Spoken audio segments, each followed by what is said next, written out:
What's good, everybody? What's going on, man? It's Stephen Qualls II, aka Mr. Qualified. It's your boy, and we're back for another episode of the Wright Quality Podcast. Guests, friends, please introduce yourselves. Ashley Wright the first. Indeed. The only one. Miguel Emilio the first? With a question. Right?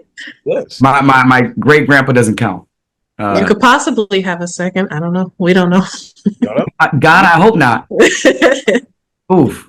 My mannerisms are already like my father. I got one. I'm locked in. Right. Great. Yes. Very, very busy news week since the last time we've seen News days. It's been a lot happening. We can go in chronological order. Let's start with Draymond's ejection and then subsequent suspension.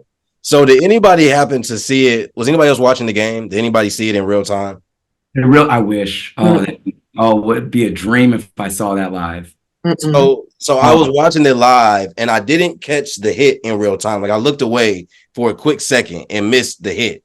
But when they showed the replay, it was just, it's getting very hard to explain these things. I don't know. We used to say it was because of the heart. We used to say it's just his passion, how he cares.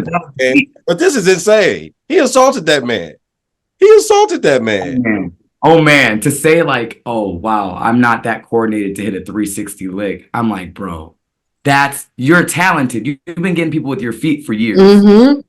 Be real now. Okay. Yeah, the way he tried to explain it to me was weird. He said Yusuf had him by the hip and he was trying to sell the call. You know how to sell a call. We've seen Draymond sell a call. That's not how you sell a call. Exactly. Like, so this is Draymond first to flail with your hands. Right. So he's already had a relatively questionable history when it comes to these excessive acts, if you will. And I think for a while we all just kind of like realized it, but it was like, maybe in the midst of them winning their championships and everything, it's like, but he's a winner, he's a champion. But some of the things that have happened in the later, years. I mean, I saw a tweet where there was a screenshot of like the video with him and Poole. There was the Sabonis stump, there was the Gobert choke out, and then there was this. And then somebody said 3 of these are in the last 6 months. And in all honesty, that's crazy. Mm-hmm. That's pretty wild. Like, I think my favorite part about all this is that like the only historical context I can put to this is like this feels like Meta World Peace to James Harden's Temple. This is like only like closely related. Like, how did you do that? How did the explanation doesn't make sense? But Meta was like, I was celebrating, and I'm like, that's a him way to celebrate. But Draymond is like, he's in that class now where it's just, this is a bizarre, like you take the name out of it. You take, this is Draymond Green that does this. How do you do this? Even if it was like, Mike Dunleavy, if it was a Trey Burke, I'd be like, still, like, yeah, suspend this man like 5-6 because like this is dangerous. Like if someone's playing basketball like this, they're a risk for themselves and others. Like they just got the indefinite suspension checks out for sure. He literally threw a hook, and it seems to me like people took Ja and the video more serious than they're taking Draymond. Like. You straight threw a hook in a basketball game to a man that Yusuf Nurkic literally only had his hand on his hip. I looked at it after Draymond tried to explain why he swung like that. I looked at it. He had the man by the hip. They were running a simple inbounds play. And that's how you sell the call. No way. You've been wanting to sock him for some reason. Like, what's going on? Let's stick and move just like Draymond here. I think, He is one of one. We'll never get. I mean, actually, no. Meta. He might be one of two. But I don't know. Like, I heard someone say that he is going to be off the Warriors for this. Like, what do you guys think about something that drastic? I don't think so.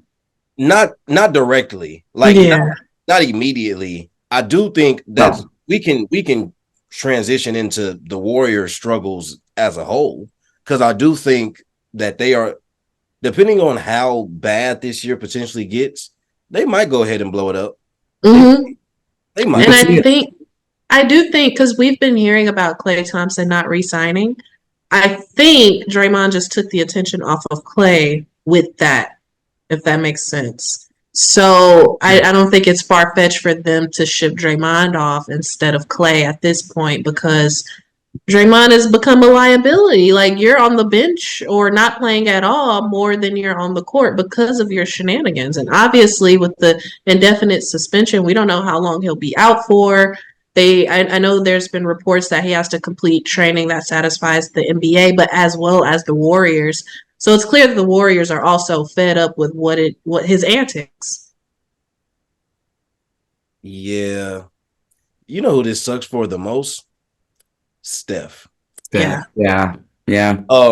Because this isn't hurting Steph's legacy. However, Draymond has always been very integral to what that team has done for the past decade, basically. Mm-hmm. And him taking himself out of the game, I don't think he's losing respect within the team, but I think just over the course of the last year or so, definitely the last 2 seasons, I think his antics, I don't know if his reputation, but his antics have, like, I don't think people look at him the same. Genuinely, I won't say they respect him less per se, but I do think people are a bit confused as to why he would keep putting the team in this situation where he can't be out there. So it's between Kerr just struggling to figure out what he wants the rotation to be. It seems like Steph is doing everything alone for the most part, because Klay hasn't been. It's hard because I don't know if Klay's having a terrible season, but he's not having the season that I feel like he would need to be having for the Warriors to be serious contenders. You know, Wiggins as well. Like, there's just struggles all across the board. So Warriors are in a really interesting spot that I think was really inevitable. Honestly, I think they were going to reach this point at some point in time. Seems a bit ill-timed and seems a bit weird because they just won going on 2 years ago. But I mean, that's how quick it happens in this NBA, I would say. So is there a solution for the Warriors, like with everything that's going on, like in relation to Draymond, in relation to the other struggles? Is there a short-term solution for them without blowing it up? Without blowing it up, I feel like the development of Kuminga is taking longer than it possibly should be taking. Moses preseason. It did. Moses Moody too, and it's like, I know that Steve Kerr has the wherewithal or, the ability to develop players, but why is it taking long with those two specifically? Because we saw how Kuminga performed during the finals. I think he has a very high ceiling, but it's taking a while. And I think if he was able to step up to the plate, Draymond, he would be missed in terms of the veteran presence, but I don't think he would be missed in a physical setting in terms of, paint presence, as well as being able to create your own shot. I think Kuminga is very athletic. So if he were developed, no, I think, short term that they wouldn't have any issues. But without that development, yes. I think some of the gambles the Warriors have taken over the years, like, I guess since the KD years, right? Because when did they draft Wiseman? What year was that? Like 2020, I think. The 20? Was it the COVID year? Yeah, because they did it from a studio or something like that. I think I remember it was him, then LaMelo. Or no, it was Ant. Him, then LaMelo. Yep. Yeah. It was 2020. Yeah, because that's Halliburton's draft, right? Yes. Okay, makes sense. So I think Wiseman made sense for them at the time, of course, for what they projected him to be, but the Wiseman project didn't work out. We see that the Poole project went left really quickly. I don't know if there's somebody to blame for the slowness of the Moody and Kuminga development. I think where the Warriors have run into issues is they have not been able to play those guys the minutes that I think they need to develop faster. I would say it's a similar situation, Gail, when me and you talk about like who the Bucks need and how like our best defenders are young guys who is really hard to put in the rotation right now, and Marjan like Ajax. So, exactly. But the only way they're going to get those reps is by playing. Like they just have to play. You have to let them play with the stars throughout the season so it's comfortable come playoff time. And that's still going to be an adjustment, but they got to get those reps in somewhere. And I think that I think it took too long to get Kuminga reps. And now, even though Kuminga has flashes of looking great, for them to be comfortable in him replacing Draymond, or at least being productive in a way that makes up for Draymond's absence, it's just not there. And I don't know who is to blame for that, if anybody, because Kuminga's he's also been inconsistent. So it's not that Kuminga hasn't necessarily gotten his chance or his shot, but he's been inconsistent. Moses Moody as well. So yeah, it's just tough. I just feel like I feel like it was really a string of bad luck. Honestly, like we knew the dynasty would end at some point, but I think the way it's happening is just tough because a lot of their succession plan just backfired. Yeah.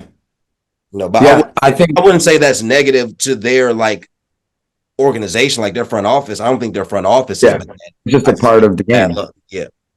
Yeah. So I for your question, I think the solution is a part of the problem. So I think Draymond leaving, this kind of helps in a way, because now Moses Moody, now Kuminga are forced to play a bigger role. They're forced to step up and play, more than what they have. They're gonna struggle, I think, like the Warriors of old, but they needed that like very bad season to have that bounce back. Not that Wiseman played a huge part in it, but that young guys like Poole, young guys like who else is on that team that got good minutes? I feel like they traded a couple of them still, like to the Jazz. I forgot what his name was. They're big, but like they developed young guys that were integral to their core. Gary Payton II, who they had to bring back from Portland. They need those like, getting dog days in the West now, maybe get a better draft pick. Maybe they ship Draymond out at the end of this year now and Clay for like, younger pieces around Steph, and see if they can maybe recreate, something that other teams in the West have done similar to an OKC, like where they just retool very quickly and somehow, stay afloat and be an 8 seed this year, playing team, and then pop off next year in the playoffs. So I think, it's going to take just time for them. They need, like, they're young guys that are trying to get reps against like great comp in the West right now. So I don't know. Draymond might be a 4th podcast host with us soon at the rate he's going, but it's inconsistency and just like trying to jumble injured guys into lineups and bring them back. So, they got to figure it out. Okay. Last but not least, does Steph finish his career in Golden State? Yeah. So he's not, there's nothing that can make Steph leave or end his a Brooks for Dame trade somehow, some way. There's no other way he's leaving that place. Yeah. It's the only other way I see him ever leaving that city. Even if they stay in the dog days? Like even if the dog days becomes this extended period of time and he's losing the window of being able to win another chip or just even be playing winning basketball?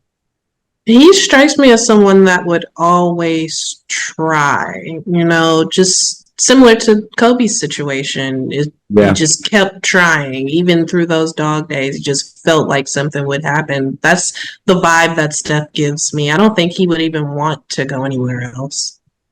Yeah, and I think the vibe in California, like they got money, like they're gonna figure out a way. They'll pay for some guys. I mean, KD may make a return if it doesn't work out in Phoenix. This NBA is wild. Like I don't put anything past anyone to go and be like, I want to play with Steph. Like, So you're not wrong. You're not wrong. Okay, we're gonna switch to our team in the East, and we are going to talk about this game ball. Oh man!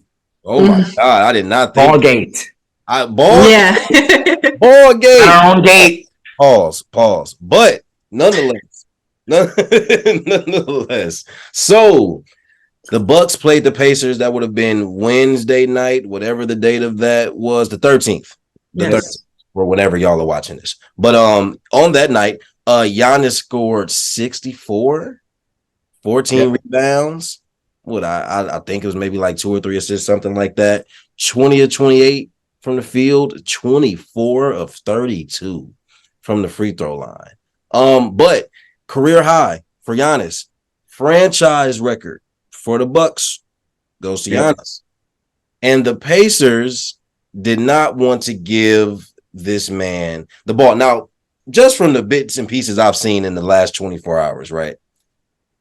There was a video of a Bucks coach having a basketball. Then there was a video of the Indiana assistant coach having the ball and smirking and taking the ball away. Then, of course, there was a video of Giannis running into the tunnel. Then there's all these reports of injuries and arguments and all these things over this game ball.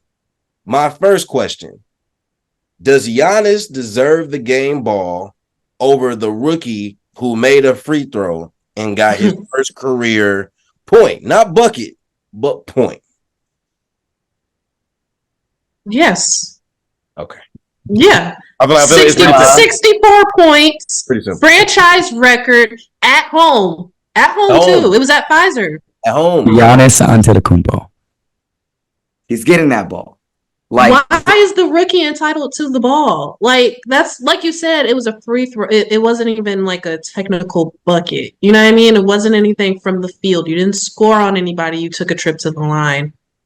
That does not trump the history that Giannis made. We're talking about a franchise that had Kareem in it, you know, like Michael Redd. Like, it's been pure scorers that have played for Milwaukee, and Giannis owns that record. He did it at home. 64 points is crazy. And I feel like he deserves it. I don't think it was petty. I don't think, I would have ran after my ball too. Where's the ball? So what are the thoughts? I'm sorry, my bad. Go ahead, Gil. My bad. I don't know. I let out an oof, but from the knowledge I know, it was a Bucks, security staffer that took it, gave it to another coach. But then they're wondering if the ball transferred hands to that Pacers coach. And they have an alternate ball. So now it looks like we ran after an alternate ball. It's all of it is like, this is the best part of the league. All of this mess, all of this drama. This is what we need. This is the next playoff series to happen in the East. The Bulls are trash. There's no proximity beef there. So it's like, give us a new rivalry. The Knicks, like, I don't want to get the Knicks on, Christmas Day anymore. Give me the Pacers. They can come to Milwaukee. We don't have to go to Indiana. Like, there are positives we can take from this. And it's juicy. It's so juicy. Like, for no reason too. Like, it's just it's, and also, like, you got to take into account what the game was. Bobby got the eyes out, was spitting all over his face, saying, we all know what he was saying. And then, Giannis gets bear hugged by Chris's homie. They balled with each other in college. But the whole game was messy. So I think it was just like great to see, some extras after the game. Like, we need some more beef in the NBA. I'm pro beef. So I do, which is interesting because obviously with Indiana beating Milwaukee in the in-season tournament, obviously there was some fire coming from the Bucks side, understandably so.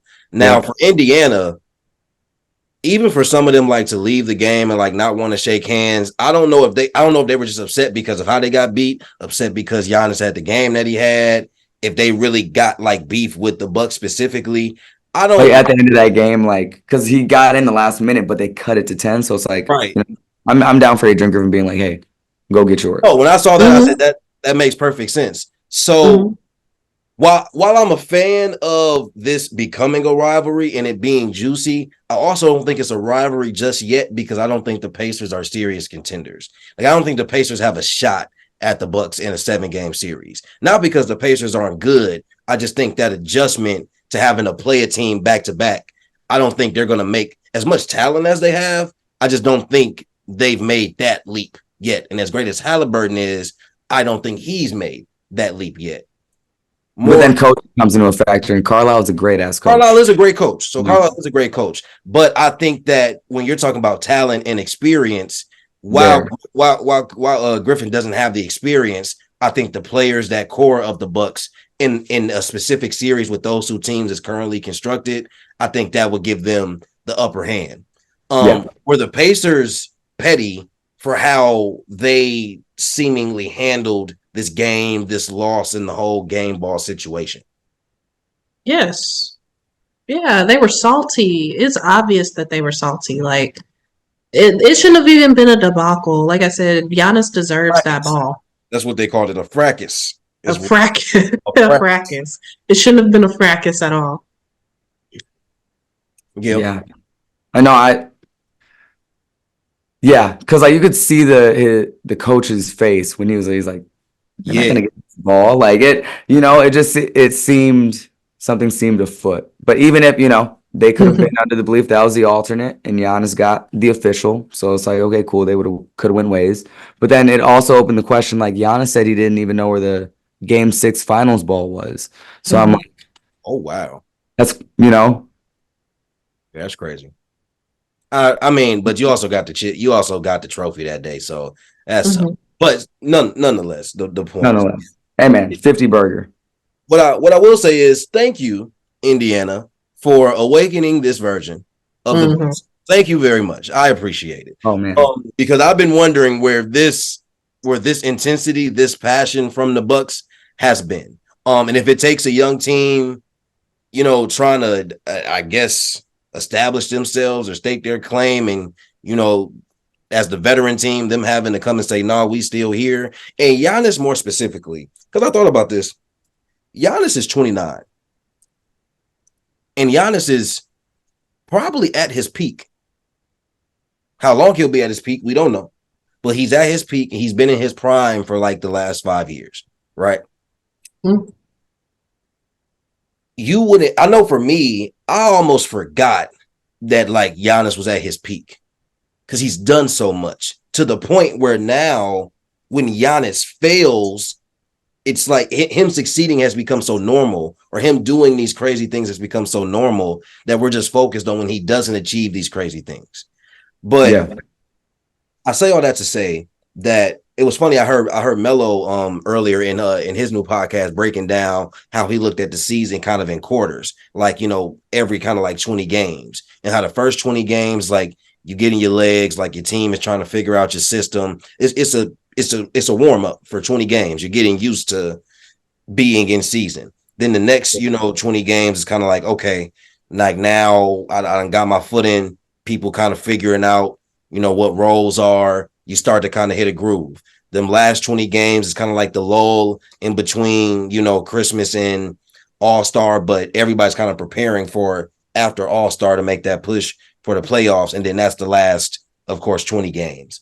I think we've seen with the Bucks, every game is picked apart because they have Giannis and Dame, right? But we're 21, 22, 23, whatever, however many games in, Giannis has his legs now.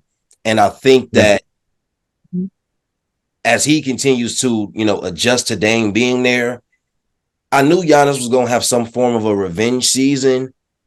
But I think if this becomes somewhat consistent production, not the 60, but I mean, he's averaging 32, right? He's averaging like 32 and like 13 or something like that. And I think like 5 assists, right? He's shooting like over 60% from the field.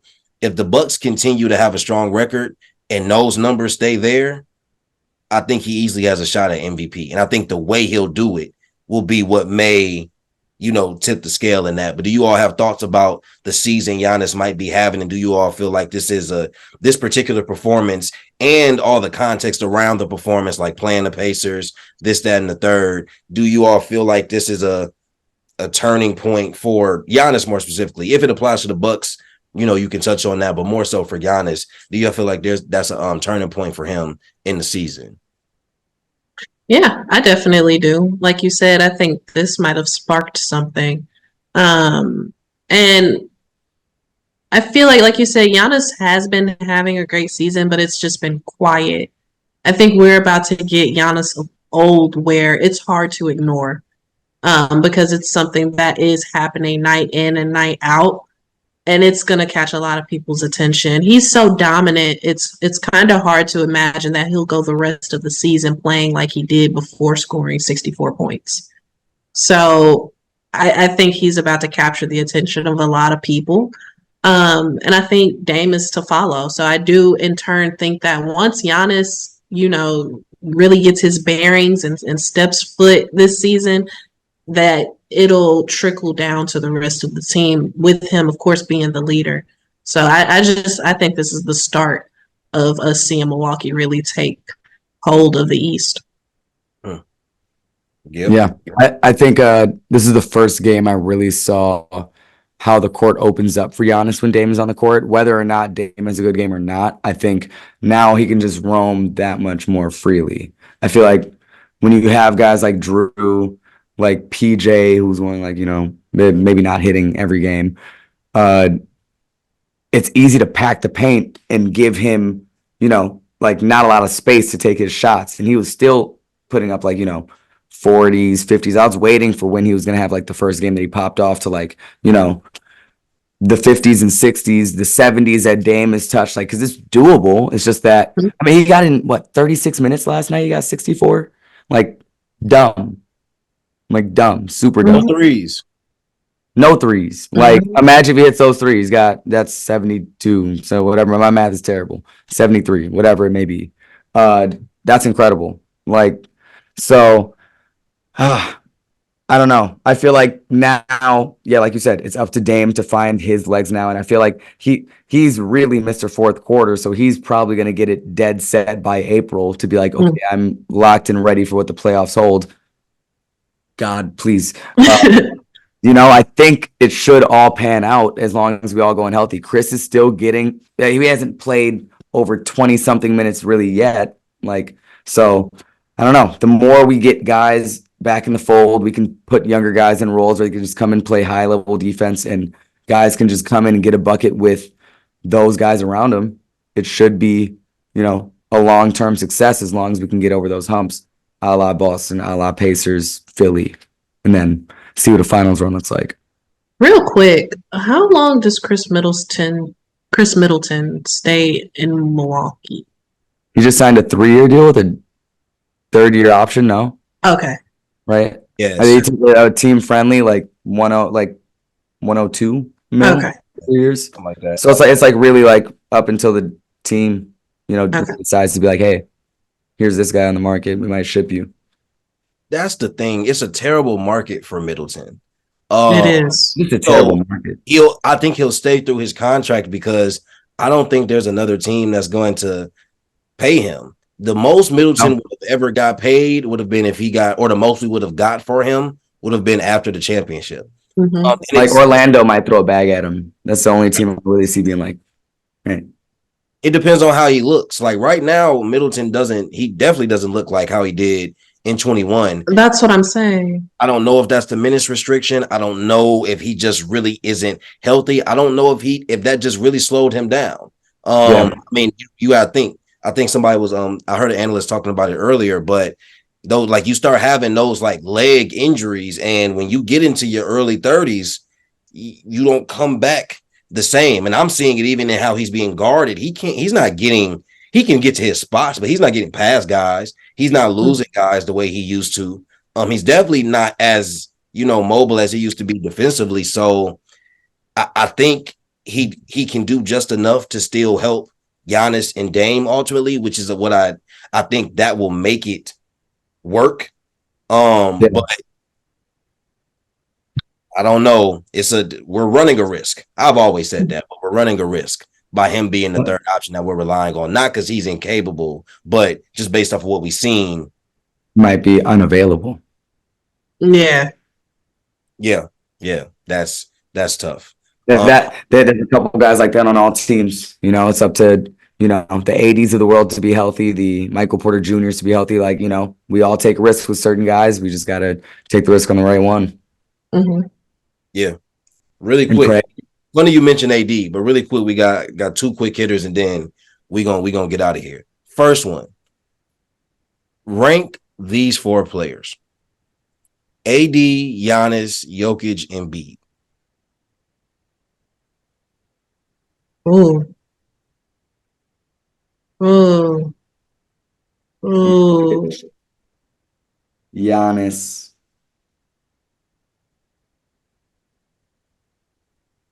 Embiid, AD. I'm okay with that.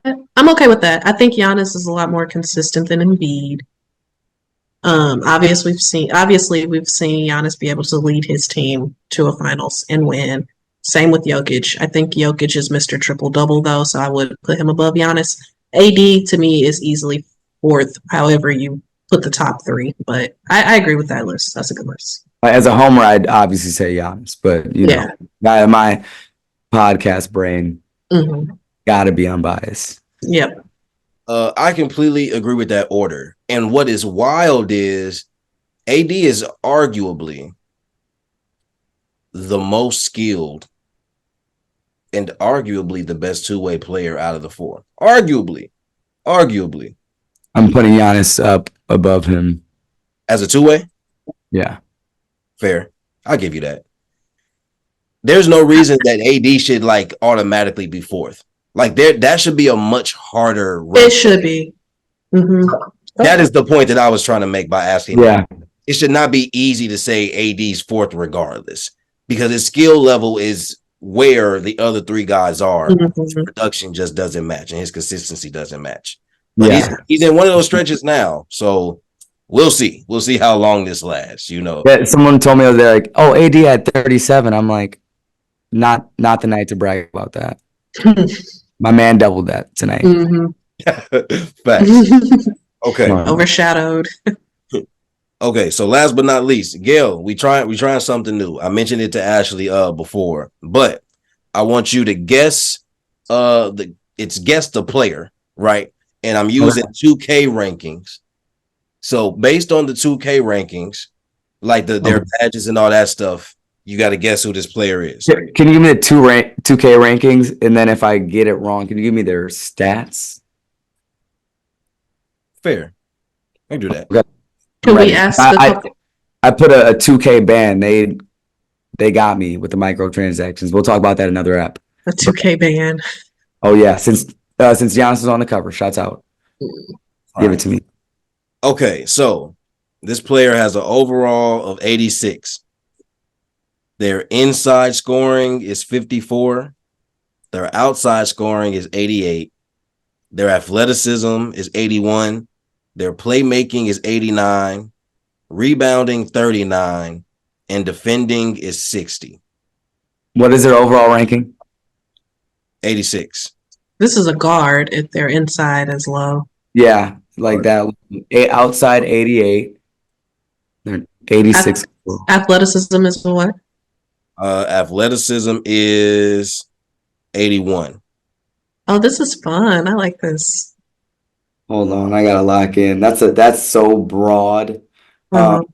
Inside, so this he can't finish. Do you want season stats as well? Can I call a lifeline? Hold on. I got a 2K aficionado in the room. I've referenced him many a time. I'm on that pod. All right. Can you ask the question again? I have my lifeline here. Okay. So guess the player based off of 2K rankings. Their overall is at 86. Their inside scoring is 54. Outside scoring is 88. Athleticism is 81. Playmaking is 89. Rebounding is 39. And defending is 60. That's it. That's all we get. Yeah. Is it Austin Reeves? He said Austin Reeves. Is it? That's a good guess. It's not Austin Reeves. That's it. Thank you, sir. All right, that's my expert. Definitely a guard that cannot finish around the rim. But I was thinking Jalen Brunson. Chris Paul. Rim. Not Chris Paul. Okay. Okay. Overall, what? Overall is an 86. East or West? East or West? Yeah. I was gonna say Jalen Suggs. That's my first guess, but I don't think it is. No, Jalen Suggs not an 80. Shouts out to my expert. Damn. See, that's how long it's been since I played 2K. I think Jalen Suggs is an 86. Do you want his stats? Do you want his career stats? Give me his stats. Give me his season stats, then career stats. Season stats: 20.8 points a game, 2.8 rebounds, 6.1 assists. Damn, that's some good stats. 20-6. So them gotta be elite. Hallie? It's not Hallie. Dang, okay. Melo can finish Maxey? around the rim. Not Maxie. Maxie can could too. finish. He could finish. Yeah. 86. Who's an 86 that can't finish around the rim? that's put up 20-6. Am I putting too much into finishing around the rim though? Yes. Maybe. Okay, yeah. All right, hold on. I personally think this person is a decent finisher. So that's throwing me off. In Let me the read the name. East. Dame gotta be in the 90s. If it's Dame, that's disrespectful. It's not Okay. Darius Garland. DG. Ah. DG. It is I think he Darius can finish Garland. too. So yeah. Wow, Darius still Garland. don't Finish that often, but I think he can finish too. Shouts out the voice That's of why I God. said that. The finishing threw it off because he can definitely finish. So I wouldn't go off that. Yeah. That's crazy. Shouts out my 2K expert. He'll come on next time we ask. You know, if I ever get stumped again, he's always here. No, but 20 and 6 though? 20-6. That's decent. I mean, you Yeah, got he impressive. playing alongside Donovan Mitchell. Mhm. Those are solid numbers, and I Yeah. think he can up that in the playoffs. Honestly, he just has to stay on the court. But DG is elite. Mhm. Darius Garland is elite to He was me, an all-star. talent wise. So That's a fun game. Yeah, it is. I That like was it. good. That was good. Like, I'll tease another segment. We won't do it. We got to go. We won't do it. But another segment I'm going to bring to the table is called Into the Light. So what this segment will be is it's a lot of players right now who I feel like if you hold their resumes up to the light, things can get really, really interesting. So we gonna have some players who are considered great, considered top players, and we gonna bring that resume into the light and say, hey, okay, you've been around 8 to 10 years. You've been around so many years. I That's know who's gonna be juicy. there. That's I know who's juicy. gonna be there. Oh, Yeah. Anthony Can we Davis. talk about this after this year. Now we're gonna start during the season. Yeah. Damn, it's bad for our guy. As y'all can see, we have a lot in store for y'all outside of the news of the league. There's a lot of other things we're going to get into to keep y'all entertained. But that's all we got for y'all today.